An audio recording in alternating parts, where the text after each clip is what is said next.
Book 15. But Minerva went to the fair city of Lacedaemon to tell Ulysses, son, that he was to return at once. She found him and Pisistratus sleeping in the forecourt of Menelaus's house.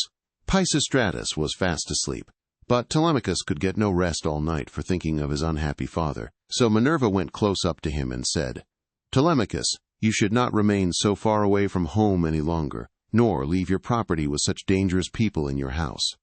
They will eat up everything you have among them, and you will have been on a fool's errand.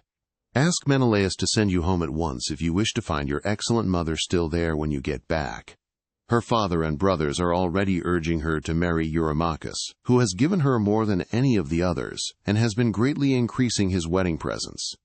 I hope nothing valuable may have been taken from the house in spite of you, but you know what women are. They always want to do the best they can for the man who marries them, and never give another thought to the children of their first husband, nor to their father either when he is dead and done with. Go home, therefore, and put everything in charge of the most respectable woman-servant that you have, until it shall please heaven to send you a wife of your own. Let me tell you also of another matter which you had better attend to. The chief men among the suitors are lying in wait for you in the strait between Ithaca and Samos, and they mean to kill you before you can reach home. I do not much think they will succeed. It is more likely that some of those who are now eating up your property will find a grave themselves. Sail night and day, and keep your ship well away from the islands. The God who watches over you and protects you will send you a fair wind. As soon as you get to Ithaca, send your ship and men on to the town, but yourself go straight to the swineherd who has charged your pigs. He is well disposed towards you. Stay with him, therefore, for the night, and then send him to Penelope to tell her that you have got back safe from Pylos." Then she went back to Olympus. But Telemachus stirred Pisistratus with his heel to rouse him and said, "Wake up, Pisistratus, and yoke the horses to the chariot, for we must set off home." But Pisistratus said, "No matter what hurry we are in, we cannot drive in the dark. It will be morning soon. Wait till Menelaus has brought his presents and put them in the chariot for us, and let him say goodbye to us in the usual way. So long as he lives, a guest should never forget a host who has shown him kindness." As he spoke, day began to break, and Menelaus, who had already risen, leaving Helen in bed, came towards them. When Telemachus saw him, he put on his shirt as fast as he could, threw a great cloak over his shoulders, and went out to meet him. "Menelaus," said he, "let me go back now to my own country, for I want to get home." And Menelaus answered, "Telemachus, if you insist on going, I will not detain you." Not like to see a host, either too fond of his guest or too rude to him. Moderation is best in all things, and not letting a man go when he wants to do so is as bad as telling him to go if he would like to stay. One should treat a guest well as long as he is in the house, and speed him when he wants to leave it. Wait, then, till I can get your beautiful presents into your chariot, until you have yourself seen them. I will tell the women to prepare a sufficient dinner for you of what there may be in the house. It will be at once more proper and cheaper for you to get your dinner before setting out on such a long journey. If, moreover, you have a fancy for making a tour in Hellas or in the Peloponnese, I will yoke my horses and will conduct you myself through all our principal cities.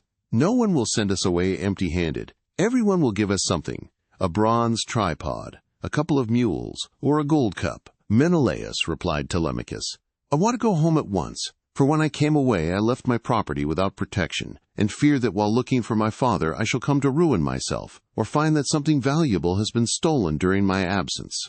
When Menelaus heard this, he immediately told his wife and servants to prepare a sufficient dinner from what there might be in the house. At this moment Eteoneus joined him, for he lived close by and had just got up. So Menelaus told him to light the fire and cook some meat, which he at once did. Then Menelaus went down into his fragrant storeroom, not alone, but Helen went too, with Megapenthes. When he reached the place where the treasures of his house were kept, he selected a double cup, and told his son Megapenthes to bring also a silver mixing bowl. Meanwhile Helen went to the chest where she kept the lovely dresses which she had made with her own hands, and took out one that was largest and most beautifully enriched with embroidery. It glittered like a star, and lay at the very bottom of the chest. Then they all came back through the house again, till they got to Telemachus, and Menelaus said, "Telemachus, may Jove, the mighty husband of Juno, bring you safely home, according to your desire. I will now present you with the finest and most precious piece of plate in all my house. It is a mixing bowl of pure silver, except the rim, which is inlaid with gold, and it is the work of Vulcan. Phaedimus, king of the Sidonians, made me a present of it in the course of a visit that I paid him while I was on my return home. I should like to give it to you." With these words he placed the double cup in the hands of Telemachus, while Megapenthes brought the beautiful mixing bowl and set it before him. Hard by stood lovely Helen, with the robe ready in her hand. "I too, my son," said she, "have something for you as a keepsake from the hand of Helen. It is for your bride to wear upon her wedding day. Till then, get your dear mother to keep it for you. Thus may you go back rejoicing to your own country and to your home." So saying, she gave the robe over to him, and he received it gladly. Then Pisistratus put the presents into the chariot, and admired them all as he did so. Presently Menelaus took Telemachus and Pisistratus into the house, and they both of them sat down to table. A maidservant brought them water in a beautiful golden ewer, and poured it into a silver basin for them to wash their hands, and she drew a clean table beside them. An upper servant brought them bread, and offered them many good things of what there was in the house. Aeneas carved the meat and gave them each their portions, while Megapenthes poured out the wine. Then they laid their hands upon the good things that were before them, but as soon as they had enough to eat and drink, Telemachus and Pisistratus yoked the horses, and took their places in the chariot. They drove out through the inner gateway, and under the echoing gatehouse of the outer court, and Menelaus came after them with a golden goblet of wine in his right hand, that they might make a drink offering before they set out. He stood in front of the horses and pledged them, saying, "Farewell to both of you. See that you tell Nestor how I have treated you, for he was as kind to me as any father could be while we Achaeans were fighting before Troy." "We will be sure, sir," answered Telemachus, "to tell him everything as soon as we see him. I wish I were as certain of finding Ulysses returned when I get back to Ithaca, that I might tell him of the very great kindness you have shown me, and of the many beautiful presents I am taking with me." As he was thus speaking, a bird flew on his right hand, an eagle with a great white goose in its talons, which it had carried off from the farmyard, and all the men and women were running after it and shouting. It came quite close up to them and flew away on their right hands in front of the horses. When they saw it, they were glad, and their hearts took comfort within them, whereon Pisistratus said, "Tell me, Menelaus, has heaven sent this omen for us or for you?" Menelaus was thinking what would be the most proper answer for him to make, but Helen was too quick for him and said, "I will read this matter as heaven has put it in my heart, and as I doubt not that it will come to pass. The eagle came from the mountain where it was bred, and has its nest, and in like manner Ulysses, after having traveled far and suffered much, will return to take his revenge, if indeed he is not back already, and hatching mischief for the suitors." "May Jove so grant it," replied Telemachus. "If it should prove to be so, I will make vows to you as though you were a god, even when I am at home." As he spoke, he lashed his horses, and they started off at full speed through the town towards the open country. They swayed the yoke upon their necks and traveled the whole day long till the sun set and darkness was over all the land. Then they reached Pheræ, where Diocles lived, who was son of Ortilochus, the son of Alpheus. There they passed the night and were treated hospitably. When the child of morning, rosy-fingered Dawn, appeared, they again yoked their horses and their places in the chariot. They drove out through the inner gateway and under the echoing gatehouse of the outer court. Then Pisistratus lashed his horses on, and they flew forward nothing loath. Ere long they came to Pylos, and then Telemachus said, "Pisistratus, I hope you will promise to do what I am going to ask you. You know, our fathers were old friends before us. Moreover, we are both of an age, and this journey has brought us together still more closely. Do not, therefore, take me past my ship, but leave me there, for if I go to your father's house, he will try to keep me in the warmth of his good will towards me, and I must go home at once." Pisistratus thought, how he should do as he was asked, and in the end he deemed it best to turn his horses towards the ship and put Menelaus's beautiful presents of gold and raiment in the stern of the vessel. Then he said, "Go on board at once and tell your men to do so also before I can reach home to tell my father. I know how obstinate he is, and am sure he will not let you go.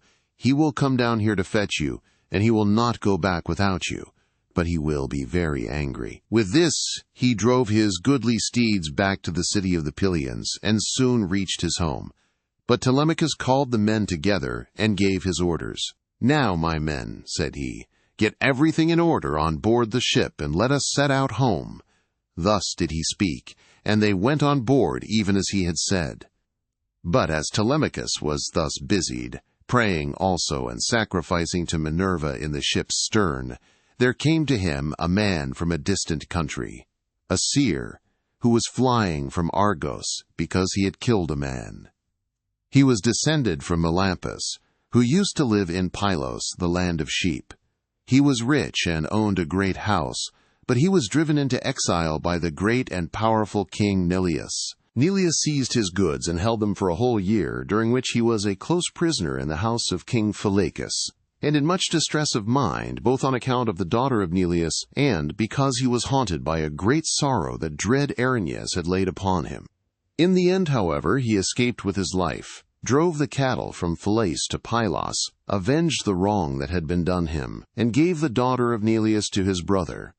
Then he left the country and went to Argos, where it was ordained that he should reign over much people. There he married, established himself, and had two famous sons, Antiphades and Mantius. Antiphades became father of Oicleus, and Oicleus of Amphiaraus, who was dearly loved both by Jove and by Apollo. But he did not live to old age, for he was killed in Thebes by reason of a woman's gifts. His sons were Alcmaeon and Amphilochus. Mantius, the other son of Melampus, was father to Polyphetes and Cleitus. Aurora, throned in gold, carried off Cleitus for his beauty's sake, that he might dwell among the immortals. But Apollo made Polyphetes the greatest seer in the whole world, now that Amphiaraus was dead. He quarreled with his father, and went to live in Hyperesia, where he remained, and prophesied for all men. His son, Theoclymenus, it was who now came up to Telemachus, as he was making drink offerings and praying in his ship. "Friend," said he, "now that I find you sacrificing in this place, I beseech you by your sacrifices themselves, and by the God to whom you make them, I pray you also by your own head, and by those of your followers, tell me the truth, and nothing but the truth. Who and whence are you? Tell me also of your town and parents." Telemachus said, "I will answer you quite truly. I am from Ithaca, and my father is Ulysses, as surely as that he ever lived. But he has come to some miserable end. Therefore I have taken this ship and got my crew together to see if I can hear any news of him, for he has been away a long time." "I too," answered Theoclymenus, "am an exile, for I have killed a man of my own race. He has many brothers and kinsmen in Argos, and they have great power among the Argives. I am flying to escape death at their hands, and am thus doomed to be a wanderer on the face of the earth. I am your suppliant. Take me therefore on board your ship, that they may not kill me, for I know they are in pursuit." "I will not refuse you," replied Telemachus, "if you wish to join us. Come, therefore, and in Ithaca we will treat you hospitably according to what we have." On this he received Theoclymenus' spear, and laid it down on the deck of the ship. He went on board and sat in the stern, bidding Theoclymenus sit beside him.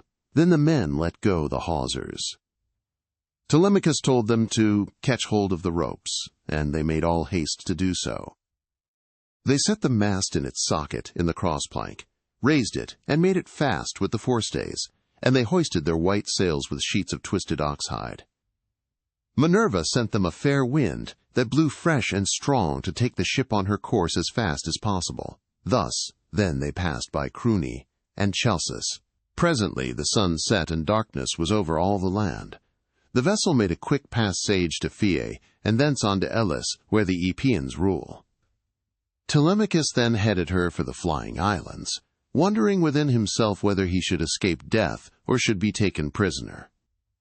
Meanwhile, Ulysses and the swineherd were eating their supper in the hut, and the men supped with them. As soon as they had had to eat and drink, Ulysses began trying to prove the swineherd and see whether he would continue to treat him kindly and ask him to stay on at the station or pack him off to the city. So he said, "Eumaeus and all of you, tomorrow I want to go away and begin begging about the town, so as to be no more trouble to you or to your men. Give me your advice, therefore, and let me have a good guide to go with me and show me the way. I will go the round of the city begging as I needs must, to see if anyone will give me a drink and a piece of bread. I should like also to go to the house of Ulysses and bring news of her husband to Queen Penelope. I could then go about among the suitors and see if, out of all their abundance, they will give me a dinner. I should soon make them an excellent servant in all sorts of ways. Listen and believe when I tell you that by the blessing of Mercury, who gives grace and good name to the works of all men, there is no one living who would make a more handy servant than I should. To put fresh wood on the fire, chop, fuel, carve, cook, pour out wine, and do all those services that poor men have to do for their betters." The swineherd was very much disturbed when he heard this. "Heaven help me," he exclaimed. "Whatever can have put such a notion as that into your head? If you go near the suitors, you will be undone to a certainty, for their pride and insolence reach the very heavens. They would never think of taking a man like you for a servant. Their servants are all young men, well-dressed, wearing good cloaks and shirts, with well-looking faces and their hair always tidy. The tables are kept quite clean and are loaded with bread, meat, and wine. Stay where you are then. You are not in anybody's way. I do not mind your being here, no more do any of the others. And when Telemachus comes home, he will give you a shirt and cloak and will send you wherever you want to go." Ulysses answered, "I hope you may be as dear to the gods as you are to me, for having saved me from going about and getting into trouble, there is nothing worse than being always ways on the tramp. Still, when men have once got low down in the world, they will go through a great deal on behalf of their miserable bellies. Since, however, you press me to stay here and await the return of Telemachus, tell about Ulysses' mother and his father, whom he left on the threshold of old age when he set out for Troy. Are they still living, or are they already dead and in the house of Hades?" "I will tell you all about them," replied Eumaeus. "Laertes is still living and prays heaven to let him depart peacefully his own house, for he is terribly distressed about the absence of his son, and also about the death of his wife, which grieved him greatly and aged him more than anything else did. She came to an unhappy end through sorrow for her son. May no friend or neighbor who has dealt kindly by me come to such an end as she did. As long as she was still living, though she was always grieving, I used to like seeing her and asking her how she did, for she brought me up along with her daughter Cetimene, the youngest of her children. We were boy and girl together, and she made little difference between us. When, however, we both grew up, they sent Cetimene to Same, and received a splendid dowry for her.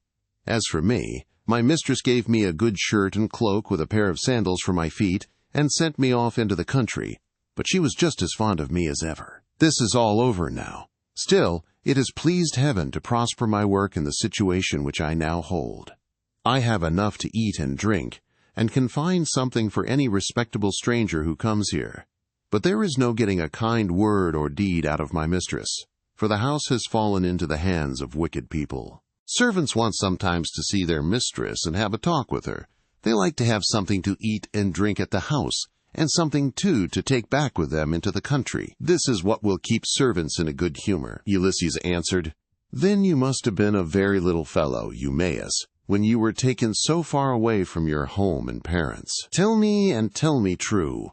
Was the city in which your father and mother lived sacked and pillaged, or did some enemies carry you off when you were alone tending sheep or cattle, ship you off here, and sell you for whatever your master gave them?" "Stranger," replied Eumaeus, "as regards your question, sit still, make yourself comfortable, drink your wine, and listen to me. The nights are now at their longest. There is plenty of time, both for sleeping and sitting up, talking together. You ought not to go to bed till bedtime. Too much sleep is as bad as too little. If any one of the others wishes to go to bed, let him leave us and do so. He can then take my master's pigs out when he has done breakfast in the morning. We too will sit here eating and drinking in the hut, and telling one another stories about our misfortunes. For when a man has suffered much and been buffeted about in the world, he takes pleasure in recalling the memory of sorrows that have long gone by. As regards your question, then, my tale is as follows. You may have heard of an island called Syra that lies over above Ortygia, where the land begins to turn round and look in another direction. It is not very thickly peopled, but the soil is good, with much pasture fit for cattle and sheep, and it abounds with wine and wheat. Dearth never comes there, nor are the people plagued by any sickness. But when they grow old, Apollo comes with Diana, and kills them with his painless shafts. It contains 2 communities, and the whole country is divided between these 2. My father, Ctesias, son of Ormenus, a man comparable to the gods, reigned over both. Now to this place there came some cunning traders from Phoenicia, for the Phoenicians are great mariners, in a ship which they had freighted with gewgaws of all kinds. There happened to be a Phoenician woman in my father's house, very tall and comely, and an excellent servant. These scoundrels got hold of her one day when she was washing near their ship, seduced her, and cajoled her in ways that no woman can resist, no matter how good she may be by nature. The man who had seduced her asked her who she was and where she came from, and on this she told him her father's name. "I come from Sidon," said she, "and am daughter to Erebus, a man rolling in wealth. One day, as I was coming into the town from the country, some Taphian pirates seized me, and took me here over the sea, where they sold me to the man who owns this house, and he gave them their price for me. The man who had seduced her then said, 'Would you like to come along with us to see the house of your parents, and your parents themselves? They are both alive and are said to be well off.' 'I will do so gladly,' answered she, 'if you men will first swear me a solemn oath that you will do me no harm by the way.' They all swore as she told them, and when they had completed their oath, the woman said, 'Hush, and if any of your men meets me in the street or at the well, do not let him speak to me, for fear someone should go and tell my master, in which case he would suspect something. He would put me in prison, and would have all of you murdered. Keep your own counsel, therefore. Buy your merchandise as fast as you can, and send me word when you have done loading. I will bring as much gold as I can lay my hands on, and there is something else also that I can do towards paying my fare. I am nurse to the son of the good man of the house, a funny little fellow just able to run about. I will carry him off in your ship, and you will get a great deal of money for him if you take him and sell him in foreign parts." On this she went back to the house. The Phoenicians stayed a whole year till they had loaded their ship with much precious merchandise, and then, when they had got freight enough, they sent to tell the woman. Their messenger, a very cunning fellow, came to my father's house, bringing a necklace of gold with amber beads strung among it. And while my mother and the servants had it in their hands, admiring it and bargaining about it, he made a sign quietly to the woman, and then went back to the ship, whereon she took me by the hand and led me out of the house. In the fore part of the house she saw the tables set with the cups of guests who had been feasting with my father, as being in attendance on him. These were now all gone to a meeting of the public assembly, so she snatched up 3 cups and carried them off in the bosom of her dress, while I followed her, for I knew no better. The sun was now set, and darkness was over all the land, so we hurried on as fast as we could till we reached the harbor, where the Phoenician ship was lying. When they had got on board, they sailed their ways over the sea, taking us with them, and Jove sent then a fair wind. 6 days did we sail both night and day, but on the 7th day Diana struck the woman, and she fell heavily down into the ship's hold, as though she were a seagull alighting on the water. So they threw her overboard to the seals and fishes, and I was left all sorrowful and alone. Presently the winds and waves took the ship to Ithaca, where Laertes gave sundry of his chattels for me, and thus it was that ever I came to set eyes upon this country. Ulysses answered, "Eumaeus, I have heard the story of your misfortunes with the most lively interest and pity. But Jove has given you good as well as evil, for in spite of everything you have a good master, who sees that you always have enough to eat and drink, and you lead a good life, whereas I am still going about begging my way from city to city." Thus did they converse, and they had only a very little time left for sleep, for it was soon daybreak. In the meantime, Telemachus and his crew were nearing land, so they loosed the sails, took down the mast, and rowed the ship into the harbor. They cast out their mooring stones and made fast the hawsers. They then got out upon the seashore, mixed their wine, and got dinner ready. As soon as they had had enough to eat and drink, Telemachus said, "Take the ship onto the town, but leave me here, for I want to look after the herdsmen on one of my farms. In the evening, when I have seen all I want, I will come down to the city, and tomorrow morning, in return for your trouble, I will give you all a good dinner with meat and wine." Then Theoclymenus said, "And what, my dear young friend, is to become of me, to whose house among all your chief men am I to repair? Or shall I go straight to your own house and to your mother?" "At any other time," replied Telemachus. "I should have bidden you go to my own house, for you would find no want of hospitality at the present moment. However, you would not be comfortable there, for I shall be away, and my mother will not see you. She does not often show herself even to the suitors, but sits at her loom, weaving in an upper chamber. Out of their way, but I can tell you a man whose house you can go to, Eurymachus, the son of Polybus, who is held in the highest estimation by everyone in Ithaca. He is much the best man, and the most persistent wooer, of all those who are paying court to my mother and trying to take Ulysses' place. Jove, however, in heaven alone knows whether or no they will come to a bad end before the marriage takes place." As he was speaking, a bird flew by upon his right hand, a hawk, Apollo's messenger. It held a dove in its talons, and the feathers, as it tore them off, fell to the ground midway between Telemachus and the ship. On this Theoclymenus called him apart and caught him by the hand. "Telemachus," said he, "that bird did not fly on your right hand without having been sent there by some god. As soon as I saw it, I knew it was an omen. It means that you will remain powerful, and that there will be no house in Ithaca more royal than your own." "I wish it may prove so," answered Telemachus. "If it does, I will show you so much goodwill and give you so many presents that all who meet you will congratulate you." Then he said to his friend Piraeus, "Piraeus, son of Clytius, you have throughout shown yourself the most willing to serve me of all those who have accompanied me to Pylos. I wish you would take this stranger to your own house and entertain him hospitably till I can come for him." And Piraeus answered, "Telemachus, you may stay away as long as you please, but I will look after him for you, and he shall find no lack of hospitality." As he spoke, he went on board, and bade the others do so also, and loosed the hawsers, so they took their places in the ship. But Telemachus bound on his sandals, and took a long and doughty spear with a head of sharpened bronze from the deck of the ship. Then they loosed the hawsers, thrust the ship off from land, and made on towards the city, as they had been told to do, while Telemachus strode on as fast as he could, till he reached the homestead where his countless herds of swine were feeding, and where dwelt the excellent swineherd, who was so devoted a servant to his master. Book 16. Meanwhile, Ulysses and the swineherd had lit a fire in the hut and were getting breakfast ready at daybreak, for they had sent the men out with the pigs. When Telemachus came up, the dogs did not bark, but fawned upon him, so Ulysses, hearing the sound of feet and noticing that the dogs did not bark, said to Eumaeus, "Eumaeus, I hear footsteps. I suppose one of your men, or some one of your acquaintance is coming here, for the dogs are fawning, earn him, and not barking." The words were hardly out of his mouth before his son stood at the door.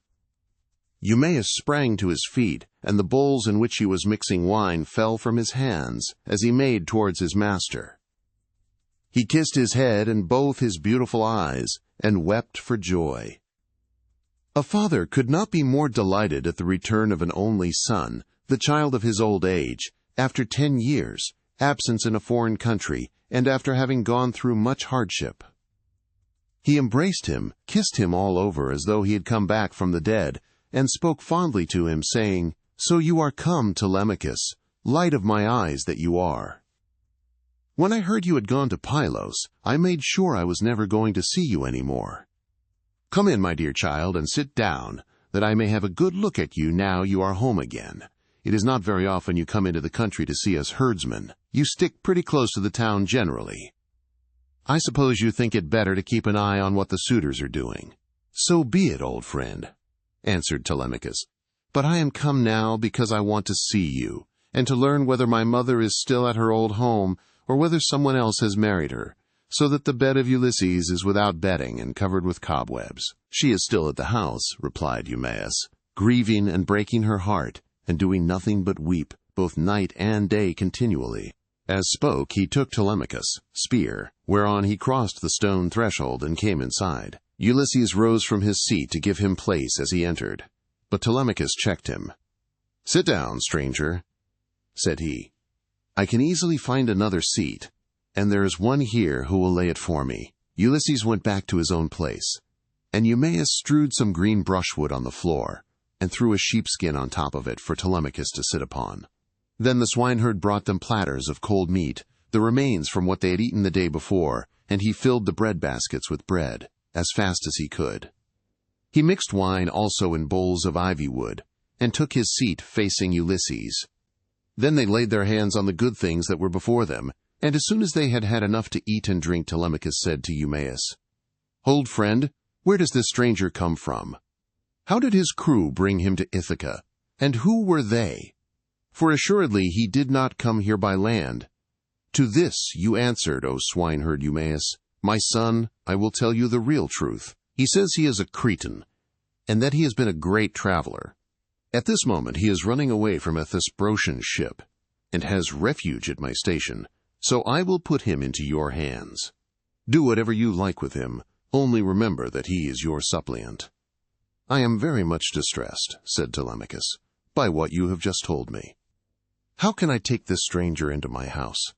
I am as yet young, and am not strong enough to hold my own if any man attacks me. My mother cannot make up her mind whether to stay where she is and look after the house out of respect for public opinion and the memory of her husband, or whether the time is now come for her to take the best man of those who are wooing her, and the one who will make her the most advantageous offer. Still, as the stranger has come to your station, I will find him a cloak and shirt of good wear, with a sword and sandals, and will send him wherever he wants to go. Or if you like, you can keep him here at the station, and I will send him clothes and food, that he may be no burden on you and on your men. But I will not have him go near the suitors, for they are very insolent, and are sure to ill-treat him in a way that would greatly grieve me. No matter how valiant a man may be, he can do nothing against numbers, for they will be too strong for him." Then Ulysses said, "Sir, it is right that I should say something myself. I am much shocked about what you have said, about the insolent way in which the suitors are behaving despite of such a man as you are. Tell me, do you submit to such treatment tamely, or has some god set your people against you? May you not complain of your brothers, for it is to these that a man may look for support, however great his quarrel may be. I wish I were as young as you are and in my present mind. If I were son to Ulysses, or indeed Ulysses himself, I would rather someone came and cut my head off, but I would go to the house and be the bane of every one of these men. If they were too many for me, I being single-handed, I would rather die fighting in my own house than see such disgraceful sights day after day, strangers grossly maltreated, and men dragging the women servants about the house in an unseemly way, wine drawn recklessly, and bread wasted all to no purpose, for an end that shall never be accomplished." And Telemachus answered, "I will tell you truly everything. There is no enmity between me and my people, nor can I complain of brothers, to whom a man may look for support, however great his quarrel may be. Jove has made us a race of only sons. Laertes was the only son of Arcesius, and Ulysses only son of Laertes. I am myself the only son of Ulysses who left me behind him when he went away, so that I have never been of any use to him. Hence it comes that my house is in the hands of numberless marauders. For the chiefs from all the neighboring islands, Dulichium, Same, Zacynthus, as also all the principal men of Ithaca itself, are eating up my house under the pretext of paying court to my mother, who will neither say point blank that she will not marry, nor yet bring matters to an end. So they are making havoc of my estate, and before long will do so with myself into the bargain. The issue, however, rests with heaven. But do you, old friend Eumaeus, go at once, and tell Penelope that I am safe, and have returned from Pylos.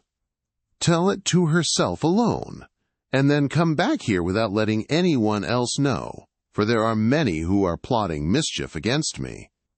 "I understand and heed you," replied Eumaeus. "You need instruct me no further. Only I am going that way. Say whether I had not better let poor Laertes know that you are returned." He used to superintend the work on his farm in spite of his bitter sorrow about Ulysses, and he would eat and drink at will along with his servants. "But they tell me that from the day on which you set out for Pylos, he has neither eaten nor drunk as he ought to do, nor does he look after his farm, but sits weeping and wasting the flesh from off his bones." "More's the pity," answered Telemachus. "I am sorry for him, but we must leave him to himself just now. If people could have everything their own way, the first thing I should choose would be the return of my father. But go, and give your message, then make haste back again, and do not turn out of your way to tell Laertes. Tell my mother to send one of her women secretly with the news at once, and let him hear it from her." Thus did he urge the swineherd. Eumaeus, therefore, took his sandals, bound them to his feet, and started for the town. Minerva watched him well off the station, and then came up to it in the form of a woman, fair, stately, and wise. She stood against the side of the entry, and revealed herself to Ulysses. But Telemachus could not see her, and knew not that she was there, for the gods do not let themselves be seen by everybody. Ulysses saw her, and so did the dogs, for they did not bark, but went scared and whining off to the other side of the yards. She nodded her head and motioned to Ulysses with her eyebrows, whereon he left the hut and stood before her outside the main wall of the yards. Then she said to him, "Ulysses, noble son of Laertes, it is now time for you to tell your son. Do not keep him in the dark any longer, but lay your plans for the destruction of the suitors, and then make for the town. I will not be long in joining you, for I too am eager for the fray." As she spoke, she touched him with her golden wand. First she threw a fair, clean shirt and cloak about his shoulders. Then she made him younger and of more imposing presence. She gave him back his color, filled out his cheeks, and let his beard become dark again. Then she went away, and Ulysses came back inside the hut. His son was astounded when he saw him, and turned his eyes away for fear he might be looking upon a god. "Stranger," said he, "how suddenly you have changed from what you were a moment or two ago. You are dressed differently, and your color is not the same. Are you some one or other of the gods that live in heaven? If so, be propitious to me till I can make you due sacrifice and offerings of wrought gold. Have mercy upon me." And Ulysses said, "I am no god. Why should you take me for one? I am your father, on whose account you grieve and suffer so much at the hands of lawless men." As he spoke, he kissed his son, and a tear fell from his cheek onto the ground, for he had restrained all tears till now. But Telemachus could not yet believe that it was his father, and said, "You are not my father, but some god is flattering me with vain hopes that I may grieve the more hereafter. No mortal man could of himself contrive to do as you have been doing, and make yourself old and young at a moment's notice, unless a god were with him. A second ago you were old and all in rags, and now you are like some god come down from heaven." Ulysses answered, "Telemachus, you ought not to be so immeasurably astonished at my being really here. There is no other Ulysses who will come hereafter. Such as I am, it is I, who after long wandering and much hardship have got home in the 20th year to my own country. What you wonder at is the work of the redoubtable goddess Minerva, who does with me whatever she will, for she can do what she pleases. At one moment she makes me like a beggar, and the next I am a young man with good clothes on my back. It is an easy matter for the gods who live in heaven to make any man look either rich or poor." As he spoke he sat down, and Telemachus threw his arms about his father and wept. They were both so much moved that they cried aloud like eagles or vultures with crooked talons that have been robbed of their half-fledged young by peasants. Thus piteously did they weep, and the sun would have gone down upon their mourning if Telemachus had not suddenly said, "In what ship, my dear father, did your crew bring you to Ithaca? Of what nation did they declare themselves to be? For you cannot have come by land." "I will tell you the truth, my son," replied Ulysses. "It was the Phaeacians who brought me here. They are great sailors, and are in the habit of giving escorts to anyone who reaches their coasts. They took me over the sea while I was fast asleep, and landed me in Ithaca, after giving me many presents in bronze, gold, and raiment. These things, by heaven's mercy, are lying concealed in a cave, and I am now come here on the suggestion of Minerva, that we may consult about killing our enemies. First, therefore, give me a list of the suitors with their number, that I may learn who and how many they are. I can then turn the matter over in my mind, and see whether we too can fight the whole body of them ourselves, or whether we must find others to help us.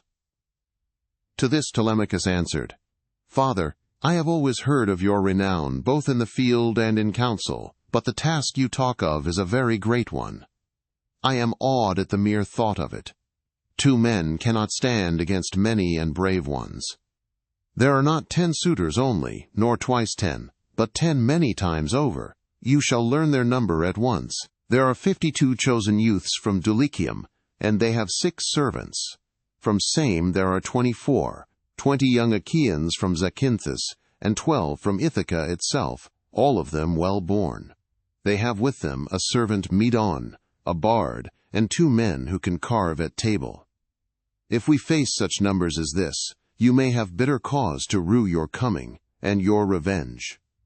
See whether you cannot think of someone who would be willing to come and help us. Listen to me, replied Ulysses, and think whether Minerva and her father Jove may seem sufficient, or whether I am to try and find someone else as well. Those whom you have named, answered Telemachus, are a couple of good allies, for though they dwell high up among the clouds, they have power over both gods and men.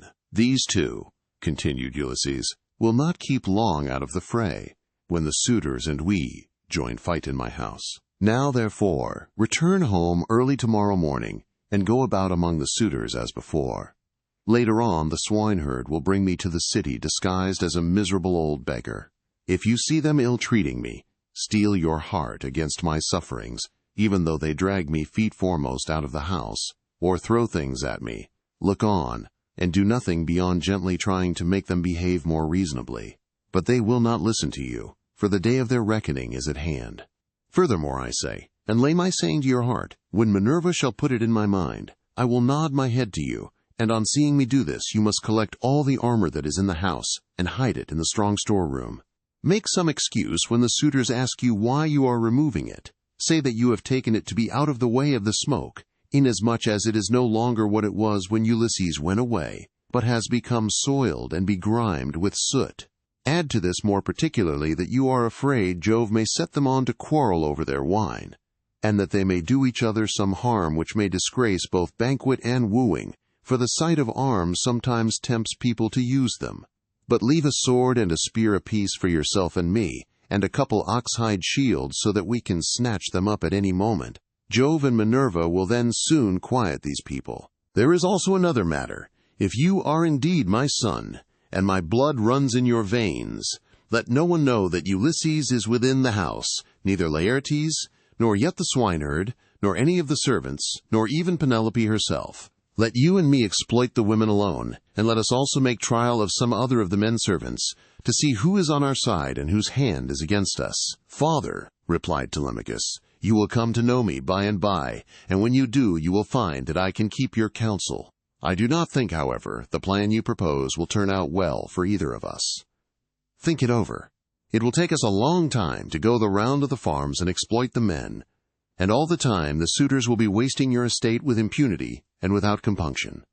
Prove the women by all means, to see who are disloyal and who guiltless, but I am not in favor of going round and trying the men. We can attend to that later on, if you really have some sign from Jove that he will support you. Thus did they converse, and meanwhile the ship which had brought Telemachus and his crew from Pylos had reached the town of Ithaca. When they had come inside the harbor, they drew the ship onto the land. Their servants came and took their armor from them, and they left all the presents at the house of Clytius. Then they sent a servant to tell Penelope that Telemachus had gone into the country, but had sent the ship to the town to prevent her from being alarmed and made unhappy. This servant and Eumaeus happened to meet when they were both on the same errand of going to tell Penelope. When they reached the house, the servant stood up and said to the queen in the presence of the waiting women, "Your son, madam, is now returned from Pylos." But Eumaeus went close up to Penelope, and said privately that her son had bidden him tell her. When he had given his message, he left the house with its outbuildings and went back to his pigs again. The suitors were surprised and angry at what had happened, so they went outside the great wall that ran round the outer court, and held a council near the main entrance. Eurymachus, son of Polybus, was the first to speak. "My friends," said he, "this voyage of Telemachus's is a very serious matter. We had made sure that it would come to nothing. Now, however, let us draw a ship into the water, and get a crew together to send after the others and tell them to come back as fast as they can." He had hardly done speaking when Amphinomus turned in his place and saw the ship inside the harbor, with the crew lowering her sails and putting by their oars. So he laughed and said to the others, "We need not send them any message, for they are here." Some god must have told them, or else they saw the ship go by and could not overtake her. On this they rose and went to the waterside. The crew then drew the ship on shore. Their servants took their armor from them, and they went up in a body to the place of assembly. But they would not let anyone old or young sit along with them, and Antinous, son of Eupeithes, spoke first. "Good heavens," said he, "see how the gods have saved this man from destruction. We kept a succession of scouts upon the headlands all day long, and when the sun was down we never went on shore to sleep, but waited in the ship all night till morning in the hope of capturing and killing him. But some god has conveyed him home in spite of us. Let us consider how we can make an end of him. He must not escape us. Our affair is never likely to come off while he is alive, for he is very shrewd, and public feeling is by no means all on our side. We must make haste before he can call the Achaeans in assembly. He will lose no time in doing so, for he will be furious with us, and will tell all the world how we plotted to kill him, but failed to take him. The people will not like this when they come to know of it. We must see that they do us no hurt, nor drive us from our own country into exile. Let us try and lay hold of him, either on his farm away from the town, or on the road hither. Then we can divide up his property amongst us, and let his mother and the man who marries her have the house. If this does not please you, and you wish Telemachus to live on and hold his father's property, then we must not gather here and eat up his goods in this way, but must make our offers to Penelope, each from his own house, and she can marry the man who will give the most for her, and whose lot it is to win her." They all held their peace until Amphinomus rose to speak. He was the son of Nisus, who was son to King Aretius, and he was foremost among all the suitors from the wheat-growing and well-grassed island of Dulichium. His conversation, moreover, was more agreeable to Penelope than that of any of the other, for he was a man of good natural disposition. "My friends," said he, speaking to them plainly and in all honesty, "I am not in favor of killing Telemachus. It is a heinous thing to kill one who is of noble blood. Let us first take counsel of the gods, and if the oracles of Jove advise it, I will both help to kill him myself, and will urge everyone else to do so. But if they dissuade us, I would have you hold your hands." Thus did he speak, and his words pleased them well, so they rose forthwith, and went to the house of Ulysses, where they took their accustomed seats. Then Penelope resolved that she would show herself to the suitors. She knew of the plot against Telemachus, for the servant Medon had overheard their counsels and had told her. She went down therefore to the court attended by her maidens, and when she reached the suitors, she stood by one of the bearing posts, supporting the roof of the cloister, holding a veil before her face, and rebuked Antinous, saying, "Antinous, insolent and wicked schemer, they say you are the best speaker and counselor of any man your own age in Ithaca. But you are nothing of the kind. Madman, why should you try to compass the death of Telemachus, and take no heed of suppliants, whose witness is Jove himself? It is not right for you to plot thus against one another. Do you not remember how your father fled to this house in fear of the people, who were enraged against him for having gone with some Taphian pirates and plundered the Thesprotians who were at peace with us? They wanted to tear him in pieces and eat up everything he had. But Ulysses stayed their hands, although they were infuriated, and now you devour his property without paying for it, and break my heart by his wooing his wife and trying to kill his son. Leave off doing so, and stop the others also." To this, Eurymachus son of Polybus answered, "Take heart, Queen Penelope, daughter of Icarius, and do not trouble yourself about these matters. The man is not yet born, nor never will be, who shall lay hands upon your son Telemachus, while I yet live to look upon the face of the earth. I say, and it shall surely be that my spear shall be reddened with his blood. For many a time has Ulysses taken me on his knees, held wine up to my lips to drink, and put pieces of meat into my hands. Therefore Telemachus is much the dearest friend I have, and has nothing to fear from the hands of us suitors. Of course, if death comes to him from the gods, he cannot escape it." He said this to quiet her, but in reality he was plotting against Telemachus. Then Penelope went upstairs again and mourned her husband till Minerva shed sleep over her eyes. In the evening Eumaeus got back to Ulysses and his son, who had just sacrificed a young pig of a year old, and were ready helping one another to get supper ready. Minerva therefore came up to Ulysses, turned him into an old man with a stroke of her wand, and clad him in his old clothes again, for fear that the swineherd might recognize him and not keep the secret, but go and tell Penelope. Telemachus was the first to speak. "So you have got back, Eumaeus," said he. "What is the news of the town? Have the suitors returned, or are they still waiting over yonder to take me on my way home?" "I did not think of asking about that," replied Eumaeus, "when I was in the town. I thought I would give my message and come back as soon as I could. I met a man sent by those who had gone with you to Pylos, and he was the first to tell the news your mother, but I can say what I saw with my own eyes. I had just got on to the crest of the hill of Mercury above the town when I saw a ship coming into harbor with a number of men in her. They had many shields and spears, and I thought it was the suitors, but I cannot be sure." On hearing this, Telemachus smiled to his father, but so that Eumaeus could not see him. Then, when they had finished their work and the meal was ready, they ate it, and every man had his full share, so that all were satisfied. As soon as they had had enough to eat and drink, they laid down to rest and enjoyed the boon of sleep.